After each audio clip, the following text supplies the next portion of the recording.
Hi, I'm Betsy with Simply Be Well. And today I wanted to talk to you about Qigong and the benefits of Qigong. So I teach Qigong every Thursday at the Highlands Rec Department. And it's at 11 a.m. If you care to join us, it's beautiful view right on the beach, view of the water. It's really magical spot. And what I wanted to talk to you though about today is um, what the benefits to me are for qigong and hopefully for you too. So I look at it as a not just a physical exercise, but it's a total mind body spirit exercise. And from a mind perspective, we're connecting these movements to our body, and we're being very present, so it's a mindful experience. And I like to think of the music that I play as magical in when we connect our movement to the music. It also raises our vibration, in other words, our spirit. And it's great for the body from a physical perspective because we're lubricating our joints. It's a lot of arm movement. So we're lubricating our joints, and in fact, my Fitbit thinks that I'm swimming for 45 minutes. So it's great exercise for the body. But more than that, I would say one of the first things that you hear about with Qigong, the benefit is to reduce stress. But even more than that, there's an analogy that I love from Abraham Hicks, and it's about our life.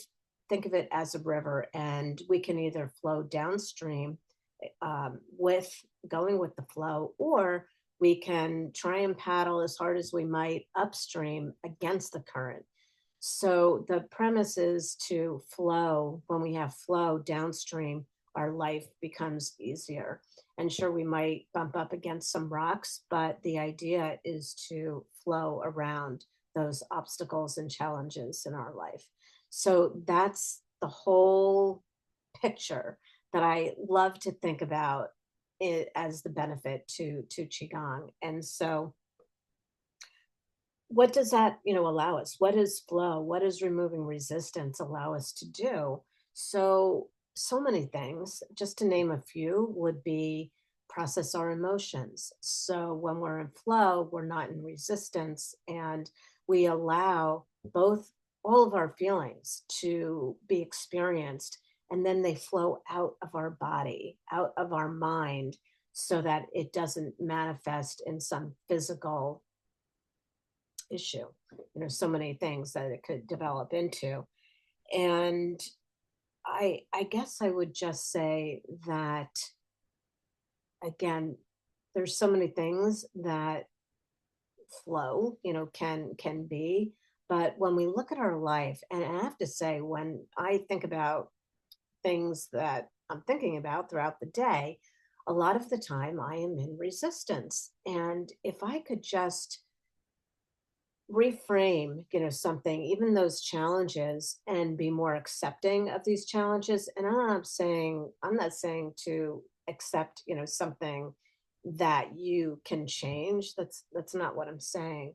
What I'm saying is to take your power back. So accept what is, but then what can you do about it? How can you, so instead of being stuck, being a victim, what can you do to enhance your life?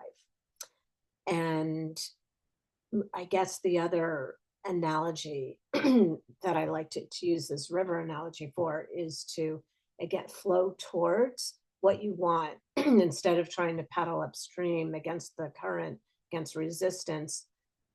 When we flow downstream, it gets us quicker to where we ultimately want to be. So I hope this makes sense to you. Um, I feel like if I were to go on, I'd just be repeating myself, but I would love to just hear in the comments if this makes sense to you, if you adapt this into your life, what it means to you and how you may benefit from it. So again, Qigong, Thursday mornings, 11 a.m., Highlands Rec Center. We just have 2 more classes left for the rest of the year, December 4th and 11th. And then we'll pick back up again in January. But I would love to hear from you, either in class, that would be amazing, or in the comments, how you feel about this concept of what I like to think of as the Qigong philosophy and going with the flow. Okay, thanks so much and have a wonderful day.